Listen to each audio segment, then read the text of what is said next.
Vamos a continuar con el estudio en Romanos, capítulo 3, verso 5 en adelante. Y si nuestra injusticia hace resaltar la justicia de Dios, ¿qué diremos? ¿Será injusto Dios que da castigo? Hablo como hombre. En ninguna manera. De otro modo, ¿cómo juzgaría Dios al mundo? Pero si por mi mentira la verdad de Dios abundó para su gloria, ¿por qué aún soy juzgado como pecador? ¿Y por qué no decir como se nos calumnia y como algunos cuya condenación es justa afirman que nosotros decimos, hagamos males para que vengan bienes? Bueno, esto sucede y sucedió ya en el tiempo de Pablo por no entender la gracia de Dios. Lo que hizo el pecado del hombre es mostrar la santidad y la pureza de Dios. Entonces, el pecado del hombre puso a Dios como un juez justo. Dios, por causa de que el hombre es pecador en naturaleza y en hecho también, Él puede juzgar al hombre. Pero sabemos que justamente Dios envió la gracia para que el hombre pueda ser perdonado, no por su justicia, no por sus hechos, no porque el hombre haya cambiado de actuar, sino porque la gracia proveyó. La gracia es para el desgraciado. El hombre pecador califica para alcanzar la gracia. Y Pablo enseñaba eso. Justamente venimos de ver al hombre moral. El hombre moral no puede recibir la gracia porque el hombre moral cree que la gracia es para el pecador y él no se ve pecador. Y así algunos calumniaban a Pablo, que enseña a pecar, dice. Y así hasta el día de hoy muchos, al saber que nosotros predicamos que la salvación no se puede perder porque la salvación es por gracia, muchos también interpretan de esa manera. Interpretan que nosotros enseñamos a pecar y nos calumnian y por ahí también agregan muchas cosas. Dicen que salvo, siempre salvo, da lugar al creyente para pecar, porque entonces no tiene miedo de perder la salvación y bueno, entonces ¿cómo hace para no pecar? Pero hermano, esto es algo que nosotros tenemos que entender bien. Nosotros tenemos dos creaciones y la vida de Cristo que está en nosotros no puede pecar. Eso recibimos por medio del nuevo nacimiento. Somos una nueva vida, una nueva creación. Pero todavía el creyente tiene la vieja creación. Por eso todavía tiene la tendencia de pecar. ¿Qué tiene que hacer el creyente? Bueno, el creyente tiene que aprender a reposar y alimentarse. Tiene que alimentarse para crecer. Entonces, de tal manera hasta que la nueva creación crezca y llegue a tomar control, como habíamos visto, espíritu, alma y cuerpo. Pero mientras el creyente va a pecar, porque tiene la vieja creación. Eso es lo que enseña la gracia. Bueno, verso 9. ¿Qué pues? ¿Somos nosotros mejores que ellos? En ninguna manera, pues ya hemos acusado a judíos y a gentiles que todos están bajo pecado. Bueno, aquí lo que encontramos es que el apóstol Pablo habla como judío. Somos nosotros, está hablando como un judío él ahí, somos nosotros mejores que ellos. Y bueno, y de aquí en adelante lo que vamos a ver es que Pablo empieza a aplicar la escritura antigua a los judíos. ¿Y por qué hacemos énfasis en que Pablo aplica esta escritura a los judíos? Porque los judíos aplicaban esta escritura a los gentiles. Ellos aplicaban todo esto que era nada más que la vista de Dios sobre la vieja naturaleza del hombre. Ellos lo aplicaban a los gentiles y decían los gentiles son perros. Los gentiles no tienen Dios, no tienen esperanza. Y ellos hablaban de esta forma de los gentiles, pero Pablo ahora dice, ¿qué pues? Dice, somos nosotros, él mismo se incluye, como necesitado de la gracia.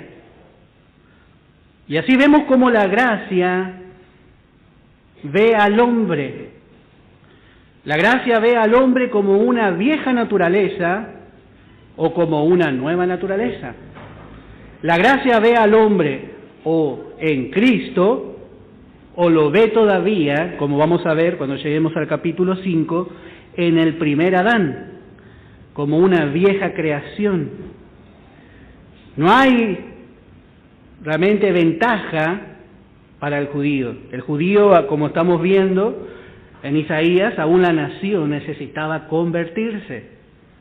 Entonces, esto ponía a los judíos al mismo nivel que los gentiles, tan necesitados de la gracia de Dios.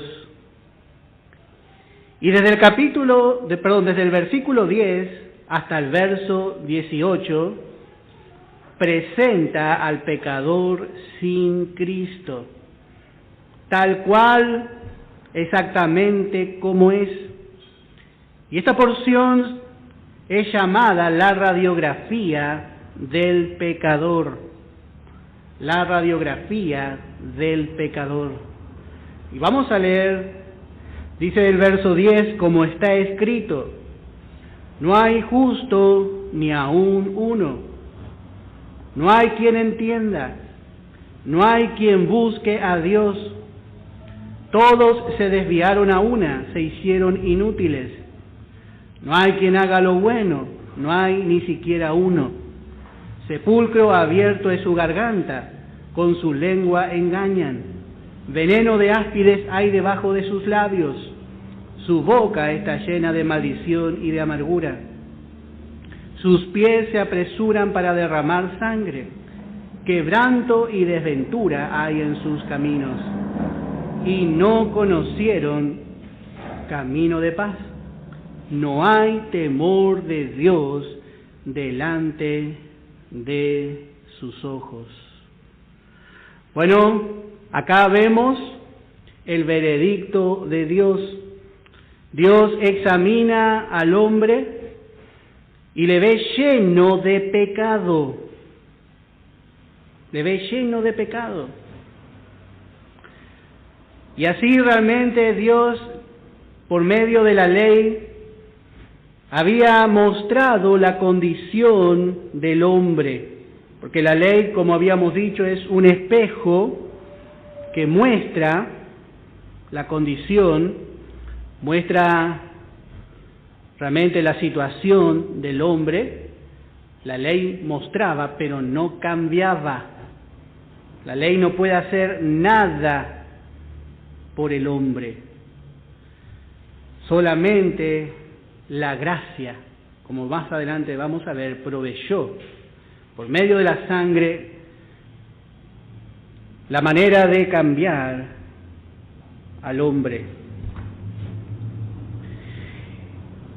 Bueno, así que como dijimos, en este capítulo el hombre es examinado por Dios. En otras palabras, el hombre es examinado por aquel que puede sanarle. El hombre es examinado por aquel que tiene la capacidad de sanarle, el Dios de toda gracia. Y encontramos aquí 14 acusaciones sobre toda la humanidad pecadora. Aquí hay 14 acusaciones sobre toda la humanidad pecadora. Las primeras 6 de ellas son pronunciadas por Dios como un juez. Las primeras 6 son pronunciadas por Dios como un juez.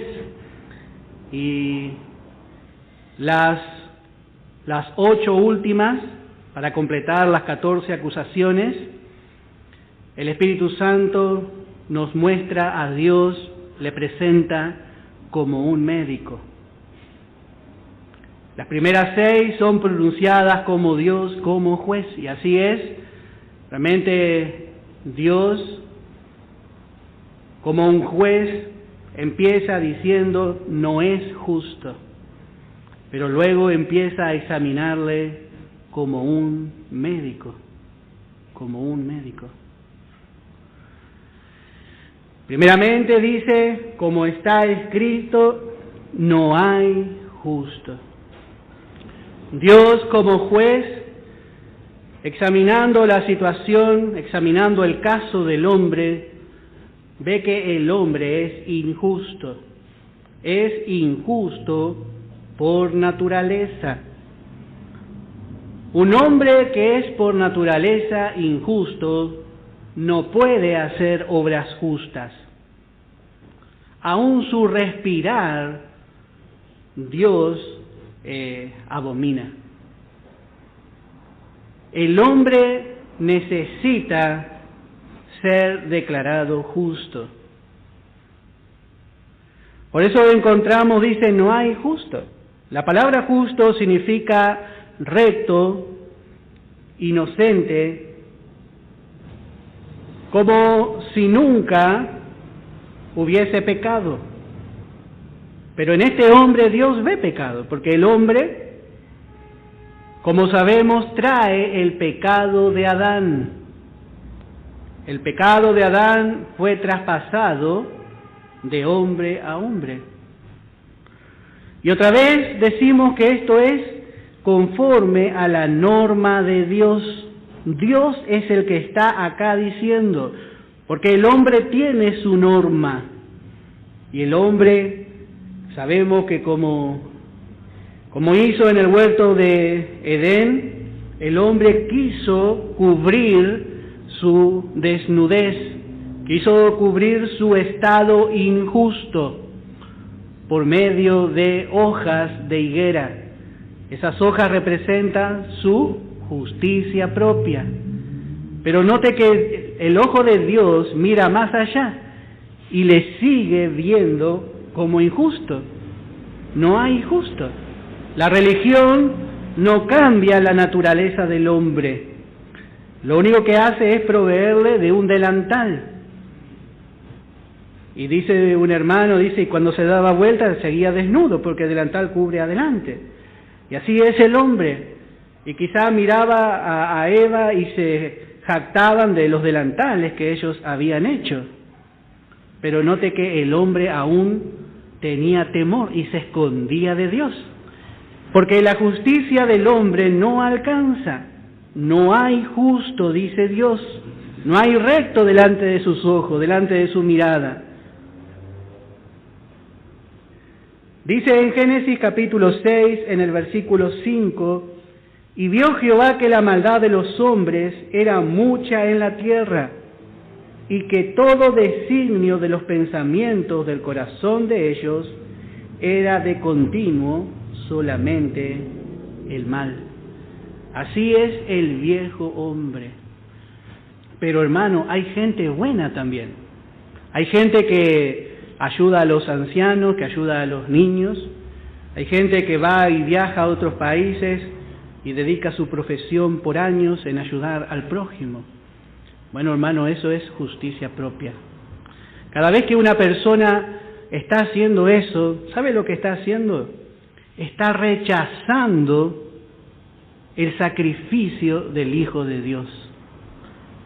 Si una persona se apoya en sus obras para ser salvo o para tratar de llegar al cielo y con su vida moral trata de justificarse delante de Dios, está diciendo: yo no necesito de tu Hijo y su sangre no me importa. Esa es la mirada de Dios. Y nosotros, hermanos, tenemos que aprender a mirar como Dios ve, porque el hombre, con su hipocresía, de muchas maneras no quiere sujetarse a Dios.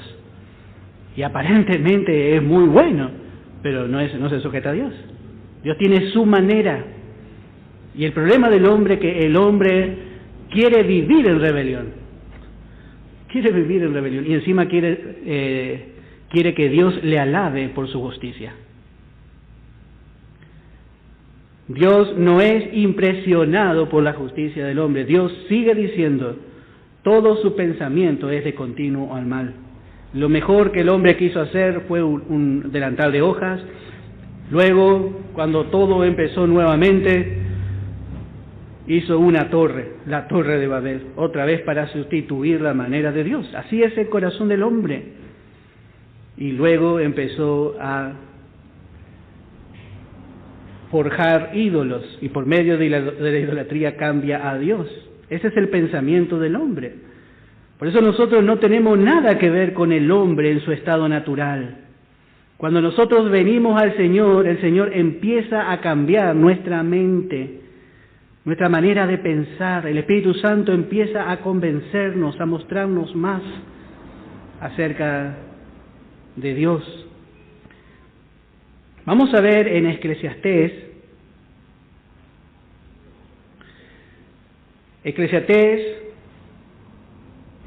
capítulo 7, en el verso 29.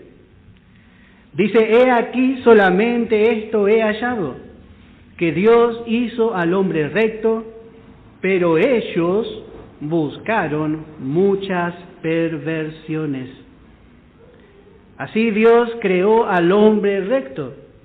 Adán tenía una justicia. Adán era justo, porque Adán nunca había pecado cuando salió de la mano de Dios. Y ahora nosotros no debemos confundir la justicia del primer Adán con la justicia que hoy nosotros tenemos. La justicia del primer Adán era una justicia terrenal.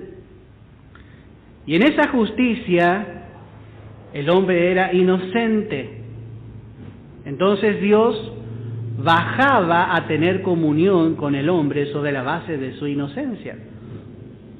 Pero cuando el hombre pecó, un Dios santo, es imposible que vuelva a tener comunión con ese hombre. La comunión con Dios se rompió. Pero cuando Cristo vino, Él ofreció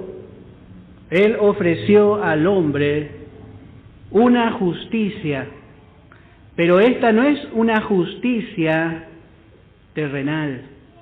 Cuando nosotros aceptamos a Jesús en nuestro corazón, recibimos una justicia divina que no tiene nada que ver con la justicia que tenía Adán en el huerto, porque esa justicia le servía para vivir adentro del huerto y vivir en el paraíso, pero un paraíso terrenal. Pero la justicia divina que nosotros recibimos nos sirve para estar delante de la presencia de Dios. Es una justicia que Dios aprobó, y me gusta la palabra, que es indesafiable. Es indesafiable. En esa justicia no hay mancha. Y en esa justicia, hermano, estamos permanentemente en la presencia de Dios, porque Dios nos ve cubiertos, rodeados de esa justicia. Por eso no es que nosotros somos llevados a una justicia original, a la justicia original de Adán, cuando aceptamos a Cristo. No. Nosotros somos puestos en la justicia y santidad de Cristo delante de Dios. Esto es muy importante que nosotros podamos entender, porque el hombre trata de volver a esa justicia original. Pero el hombre ya perdió la inocencia, es imposible. El hombre es consciente ahora del mal, antes era solamente consciente del bien. Por eso vemos también, dice, vamos a volver en Romanos capítulo 3, dice, verso 11, no hay quien entienda. Este es el gran problema del hombre. El hombre no entiende la gravedad de su necesidad espiritual. Por eso el hombre trata de arreglarse a sí mismo. No, dice, la iglesia es para los que están demasiado estropeados. Yo no estoy tan estropeado, porque la verdad que ando bastante bien. Pero no se da cuenta, no hay quien entienda, dice la palabra. Note que el hombre se mira naturalmente y no entiende la gravedad, que el problema es su naturaleza. No hay quien entienda. No entiende y no quiere tampoco entender, porque el hombre, acuérdese, el hombre por más bueno y humilde, sabio que se muestre, sin Cristo está en rebelión a Dios. Siempre mire así. Nosotros no podemos ser confundidos por la cáscara que el hombre muestra. Por eso Dios dice que pide el corazón y le pide a su hijo, dame, hijo, dice, tu corazón.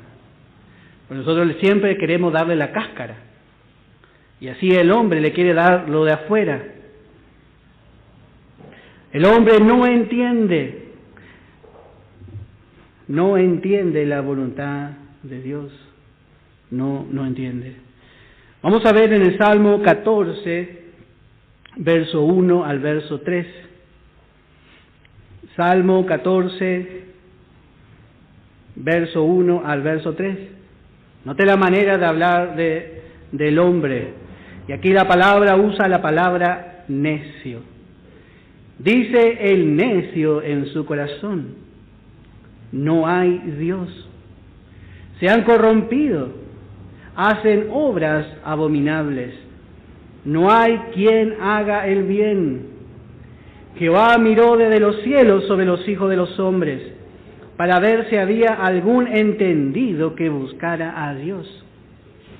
Note que el hombre corrompió su sabiduría y la imagen del verdadero Dios es difusa para el viejo hombre. Por eso, ¿qué hace Dios?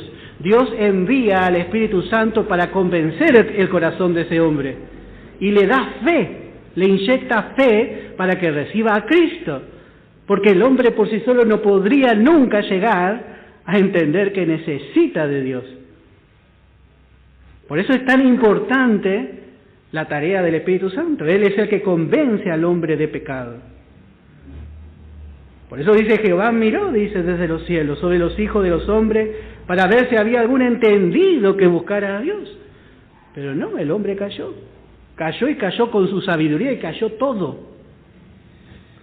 Verso 3, todos se desviaron a una, se han corrompido. No hay quien haga lo bueno, no hay ni siquiera uno.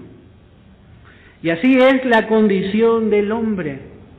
No entiende su necesidad hasta que viene el Espíritu Santo y Él abre su corazón. Entonces, ahí Dios conquista el corazón del hombre y se rinde y acepta a Jesús.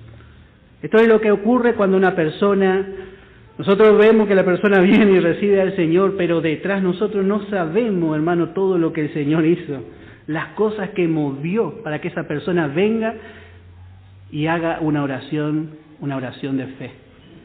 Por eso siempre yo digo, hermano, no debemos menospreciar que la persona haga ese paso de fe. Porque si la persona repite y después por ahí nunca se congrega, o no sabemos, o no nos enteramos, nosotros no sabemos el cambio que Dios ha hecho en ese corazón.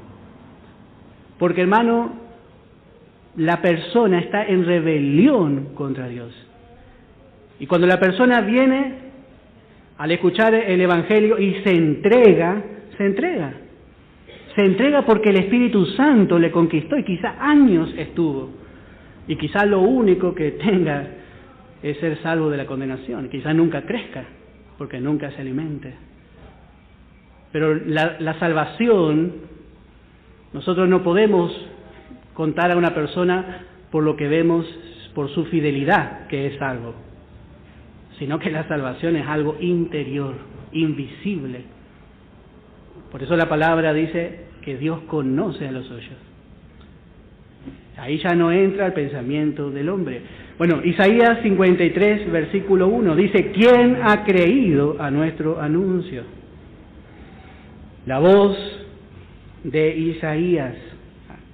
Podemos aplicar este dicho en todos los tiempos.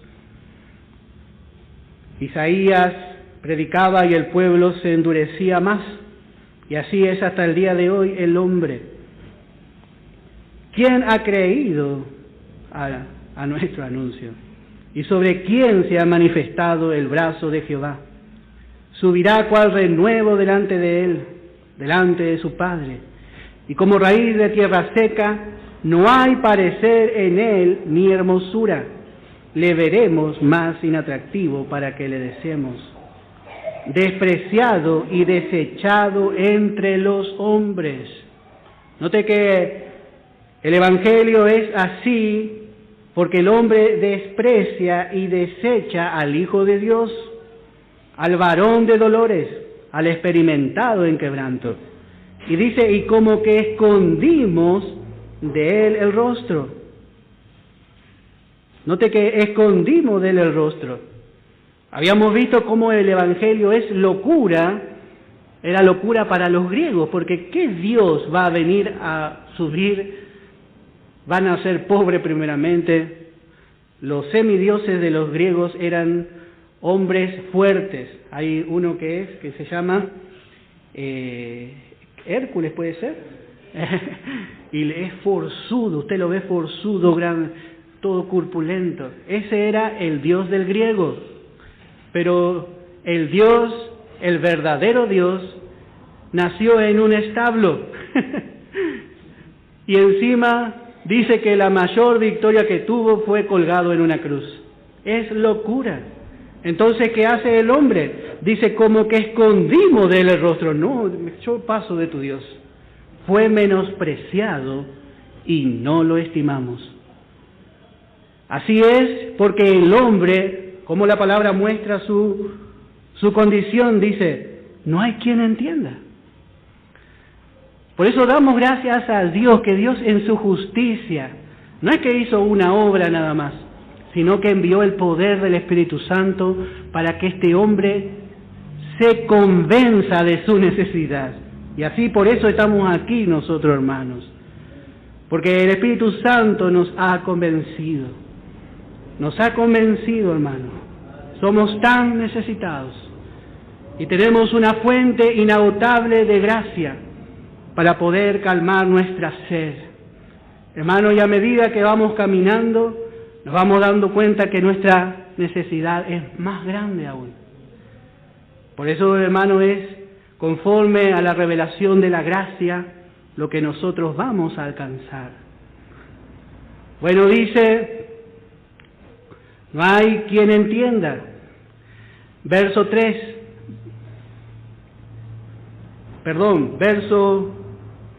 11, segundo párrafo, dice, no hay quien busque a Dios. No hay quien busque a Dios. Otra vez vemos que esto no es por causa de Dios, porque Dios no se esconde del hombre. Jesús mismo dijo que iba a ser levantado, así como Moisés levantó la serpiente en el desierto. Dice, el Hijo del Hombre iba a ser levantado. Dios había mandado serpientes ardientes para que muerdan al pueblo por causa de su rebeldía. Y así el hombre nace mordido por la ponzoña de Satanás. La serpiente ha picado al hombre. Y el hombre dice que era picado y Moisés había levantado un asta, una serpiente, y tenía que mirar, estaba a la vista de todos. Y así Dios ha mandado a su Hijo para que el hombre encuentre la sanidad del pecado en Cristo. Pero el problema es que no hay quien busque a Dios. Por lo general escuchamos que el hombre dice, yo buscaba a Dios. Pero en realidad, hermano, ninguno de nosotros buscamos a Dios. Él salió a nuestro encuentro. Él salió en busca de nosotros. Eso podemos ver bien, el hermano ahora va a llegar en Génesis. Más bien el hombre huye de Dios. Huye porque su naturaleza es pecaminosa. Entonces se esconde de Dios, tiene miedo de Dios. Pero sale Dios en el huerto y dice, ¿dónde estás tú? Dios sale en busca del hombre porque sabe que el hombre por sí solo no va a llegar. También podemos ver esa imagen en el hijo pródigo. Dice que el hijo venía y el padre le vio de lejos. ¿Y qué hizo el padre? Quizá el padre vio que venía todo rotoso, todo sucio. No vaya a ser que se arrepienta y se vuelva, que tenga vergüenza de venir. Entonces el padre corrió en busca del hijo pródigo. Esa es la mayor manifestación de la gracia de Dios. Dios corre en busca del hombre porque el hombre no puede buscar a Dios. Dios se reveló, Dios vino al mundo a través de su Hijo Jesucristo y se reveló al hombre. Dice en el Evangelio de Juan, capítulo 1, dice, esa luz verdadera que alumbra a todo hombre. Dios se reveló al hombre por medio de Jesucristo. Especialmente por medio de las religiones, a veces pensaríamos que el hombre estaría más cerca de Dios, pero la religión otra vez aleja al hombre de Dios. La religión aparta al hombre del verdadero Dios. Bueno, verso 12. No solamente el hombre no busca a Dios, sino que dice ahora todos se desviaron a una, se hicieron inútiles. Note que acá ya Dios ve y ve a todos. Todos se desviaron. ¿Y de qué se desviaron? Bueno, del camino original en que el hombre caminaba. Cuando el hombre fue creado en comunión con Dios. Y Dios buscaba la comunión con el hombre y el hombre buscaba la comunión con Dios. Pero note que ahora el hombre se desvió. Y se desvió Adán y se desviaron todos. Todos se desviaron. A una se hicieron inútiles. Esta es otra más. Por supuesto, si el hombre abandona el camino de Dios, el hombre pierde su utilidad. ¿Qué puede utilizar Dios de la vieja creación? ¿Qué puede utilizar Dios de la carne? Siempre decimos que en la carne no hay nada bueno. En la carne no hay nada bueno. Cuando el creyente empieza a crecer, empieza a andar en el Espíritu, entonces Dios le puede utilizar. Llega a ser un instrumento útil. Pasamos a ser de inútiles a útiles. Y de eso nos habla, como venimos viendo en 1 Corintios, nos habla la santificación. La justificación nos muestra la posición justa que ahora tenemos delante de Dios. Pero por la santificación somos separados para un uso exclusivo de Dios. A eso se refiere la santificación. Somos separados y somos útiles. Somos útiles. No hay nada útil en el corrupto hombre. No hay nada útil. Y dice, no hay quien haga lo bueno. No hay quien haga lo bueno. No hay ni siquiera uno. Todos se desviaron. Y no hay uno que por lo menos entienda que haga lo bueno y pueda guiar al resto otra vez a volver a Dios. Porque si por lo menos uno hubiese que reaccionase, pero no hay solución para el hombre. El hombre se corrompió. Todos son corrompidos. Los fariseos decían que ellos eran guías de ciegos. Pero Jesús vino y le dijo, si un ciego guiase a otro ciego, los dos caerán en el hoyo. Y así es, el hombre hace especialmente por medio de las religiones. Las religiones vemos que se paran y dicen, bueno, esto no hay que hacer, esto está bien, esto está mal. Pero al final es ciego nomás. Dice en Mateo capítulo 15 en el verso 14. Evangelio de Mateo capítulo 15 en el verso 14. Dejadlos, son ciegos, guías de ciegos. Y si el ciego guiare al ciego, ambos caerán en el hoyo. Así es, cuando el hombre no renacido, pero religioso, quiere guiar al hombre no renacido, pero inmoral. Dice, no, vos no tenés que pecar. Y el otro no es renacido. Y así es el hombre. La solución es una nueva creación. Tiene que haber una nueva creación para que esa persona no es que va a cambiar su vieja creación, sino que la nueva vida va a crecer. Entonces va a tomar control de su cuerpo. Va a tomar control de todo. En Lucas, vamos a ver en el Evangelio de Lucas, capítulo 18, en el verso 12. Lucas, capítulo 18, en el verso 12. Podemos ver desde el verso 11.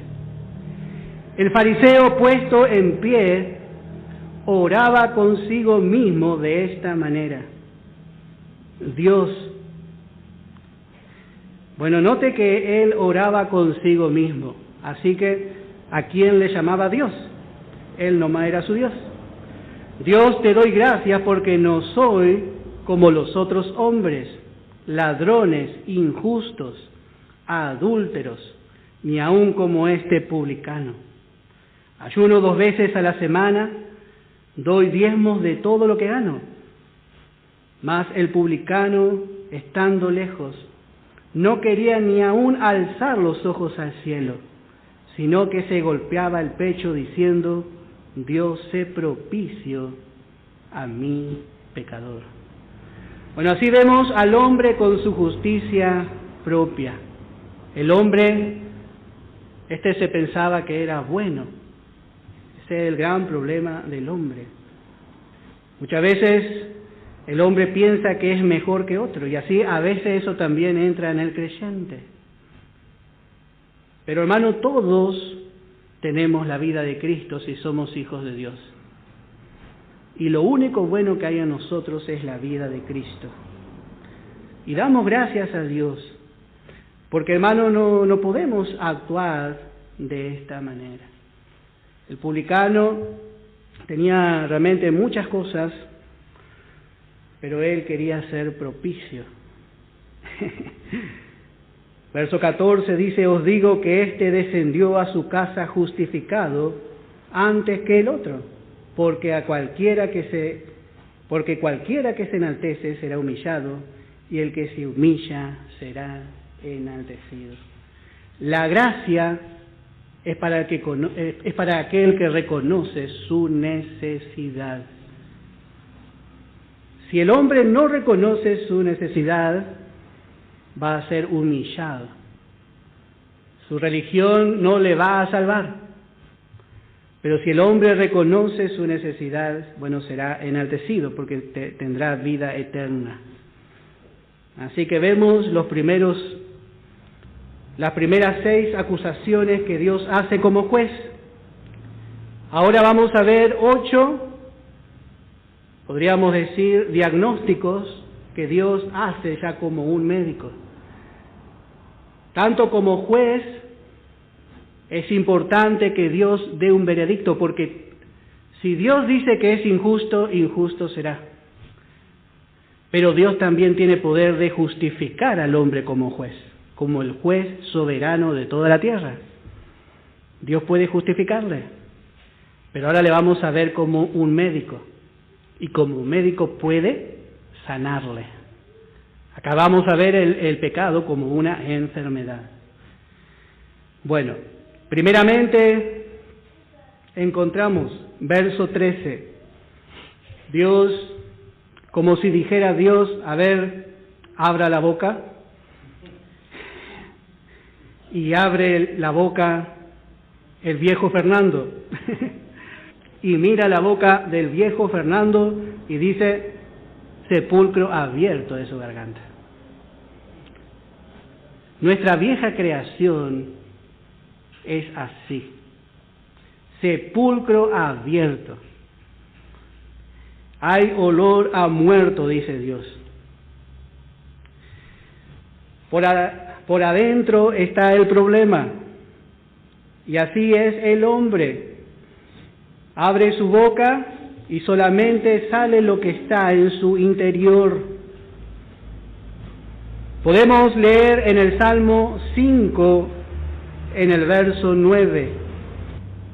Y dice David, porque en la boca de ellos no hay sinceridad. Sus entrañas son maldad.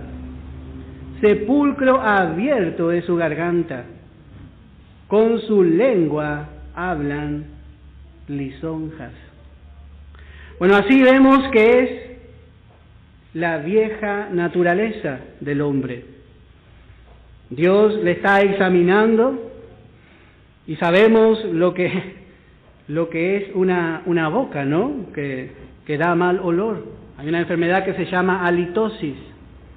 Usted está al lado de una persona, a veces se levanta al lado de su esposo, de su esposa, y ahí vemos el verdadero amor. Bueno, pero este olor es peor. Este olor es peor. El hombre se viste bien, por fuera se ve muy bien, pero cuando usted se acerca y mira más de cerca a este hombre sin Cristo, usted ahí puede ver y puede sentir lo que Dios siente. El problema es cuando usted se acerca. Por fuera, a veces el impío parece mejor que el creyente. Pero acérquese y usted va a sentir olor a muerto. Cuando empieza a hablar bien de sí mismo. Cuando habla y está lleno de justicia propia. Dios dice, qué repugnante que es esto. Tremendo, hermano. Las entrañas, dice el Salmo. Desde su interior es enfermo y sale el olor por la boca. Dice, con su lengua engaña. Ese es otro diagnóstico. Con su lengua engaña. Habla grandes cosas. Habla bien de sí mismo. Trata de engañarle. Yo soy una buena persona, ¿sabe? Dice. Sí. Pero a Dios no le puede engañar. A ver, levante la lengua, dice Dios, y levanta la lengua. Dice, veneno de áspides. El áspid es la serpiente, la víbora. Hay veneno de áspides debajo de sus labios. Y así, hermano, es el viejo hombre. No se hiere tanto con golpes como hiere una lengua no juzgada. Una lengua no juzgada produce heridas, hermano, que no se sanan fácilmente. Una palabra a veces de los padres marca a los hijos por toda la vida. Tenemos que ver, hermano, cuando habla nuestro viejo hombre. A veces cuando habla la nueva creación es tan lindo, ¿no? Porque por más que corrige, y dijo el salmista que el justo me corrija, es bueno, dice. Porque cuando el justo corrige, hermano, usa palabras justas, palabras de Dios. A veces es duro, pero es el amor de Dios, es la muestra del amor de Dios. Como dice en Hebreos, ¿qué padre hay que no corrija a su hijo, no? Es la muestra de su amor. Pero a veces nosotros, hermanos, no sabemos el mal que hay. Y note que ya hace 3 referencias a la boca de la vieja creación. Y podemos leer solamente un verso. Vamos a ver en Santiago cómo la palabra nos enseña. En Santiago capítulo 3, dice en el verso 5, así también la lengua es un miembro pequeño. Así es la lengua. La lengua es pequeño, parece insignificante, pero se jacta de grandes cosas. He aquí cuán grande bosque enciende un pequeño fuego. Y la lengua es un fuego.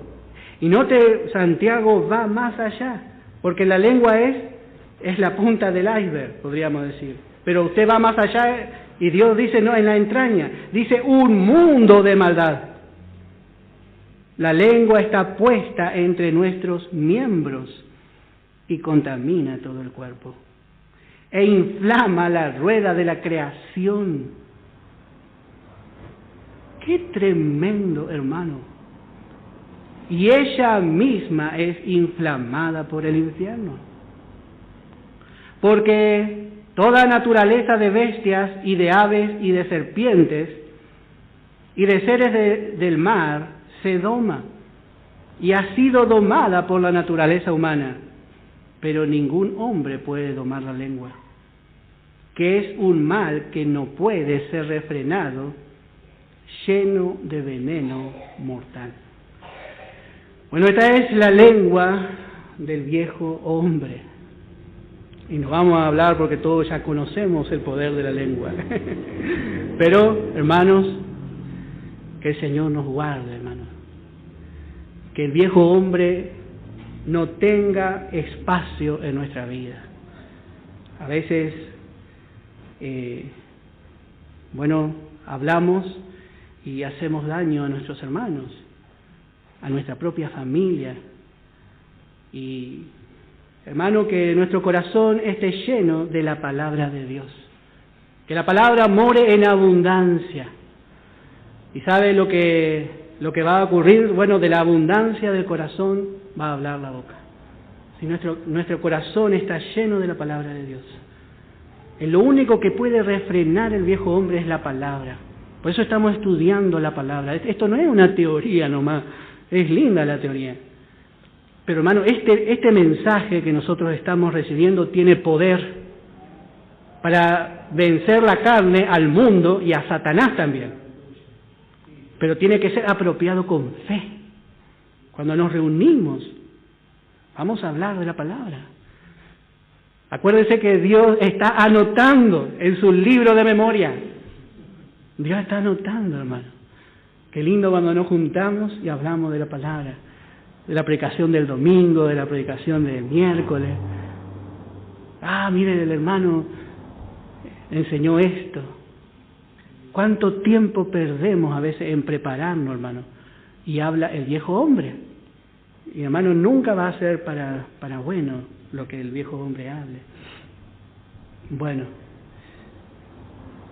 Verso 14. Otra vez, su boca está llena de maldición y de amargura. Bueno, y acá vemos, este es otra cosa. Vamos a ver en el Salmo 10, en el verso 7. Dice, llena está su boca de maldición. ¿Esto qué quiere decir? Que todo el tiempo maldice. ¿Por qué maldice el hombre? Bueno, y acá en este verso vamos a ver por qué maldice el hombre. Dice, llena está su boca de maldición y de engaños y fraude. Debajo de su lengua hay vejación. ¿Qué es la vejación? Cosas viejas, cosas que no se olvidan. A veces el creyente habla y se acuerda y habla, porque yo me acuerdo que me hizo esto el hermano fulano hace 25 años atrás. No se olvida, hay cosas viejas. Hermano, nosotros tenemos que perdonar y seguir adelante. No podemos siempre llevar en nuestra boca cosas viejas, acordarnos del pasado. Si nos hicieron, perdonamos en el nombre de Jesús, así como nos hicieron, nosotros también hicimos en algún momento. No debemos olvidarnos de eso, porque eso no le va a dejar avanzar. Vejación, entonces maldice. Es lo mismo, hermano, que usted, yo acá en la mano, no sé si se ve, yo tengo una cicatriz. A los 18 años me hice esta cicatriz, me caí de una moto. Y es lo mismo que yo mire esta cicatriz y me ponga a llorar por algo que me pasó y me quedó la marca, pero ¿sabe por qué está cicatrizado? Porque está sano. El Señor ya sanó esto. ¿Y por qué ahora voy a ponerme a llorar por algo que ya se sanó? Bueno, y a veces el hombre es así, el viejo hombre. El viejo hombre se vive quejando de cosas viejas. Y usted va y habla con esa persona y todo es queja. Todo es queja. Pero la nueva creación, hermano, siempre tiene un gustito dulce en la boca. Siempre, porque siempre hay un versículo que le da aliento. Hermano, la nueva creación y la vieja creación. Hermano, yo tengo esto en mi vida. Esto no es que tienen algunos, no. En mi boca hay vejación, porque está el viejo hombre. Pero necesitamos juzgar, olvidando ciertamente lo que queda atrás. Olvidar lo que queda y extendernos a lo que está adelante. Lo que está atrás pertenece atrás. Y Pablo habla esto haciendo referencia a la carrera, a los filipenses le dice, extendiéndome, dice. Los filipenses estaban acostumbrados a ese vocablo, porque allí en Filipos se corrían las Olimpiadas. Y antes las Olimpiadas eran caballos y carros atrás. Entonces, ¿sabe lo que hacía el corredor? Cuando estaba cerca de la meta, el que iba arriba del carro se extendía sobre el caballo para tratar de repartir el peso al caballo y llegar más rápido a la meta. Y Pablo viendo, dice, me extiendo, dice, se extendía. Porque el Señor viene pronto y está más cerca de nosotros que nunca nuestra salvación. Entonces, extendámonos, dice. Y cuando se extendía, se entregaba por completo a la carrera. Ya no podía mirar atrás. Se tenía que olvidar de lo que quedaba atrás. Y quedaba extendido arriba. Ya ni el carro servía, porque el carro quedaba atrás. Y así, hermano, es con nuestra vida. ¿Cuántas cosas llevamos, hermano? Y el Señor quiere hacernos libres de esas cosas. Hermano, miremos adelante. Que nada nos impida correr la carrera. Y si hemos fracasado, también. ¿Qué va a arreglar? Mire al Señor, siga adelante. Bueno, vamos a seguir viendo. Verso 15. Sus pies se apresuran para derramar sangre. Sus pies se apresuran para derramar sangre. Vamos a tomar, hermano, 10 minutitos y vamos a continuar.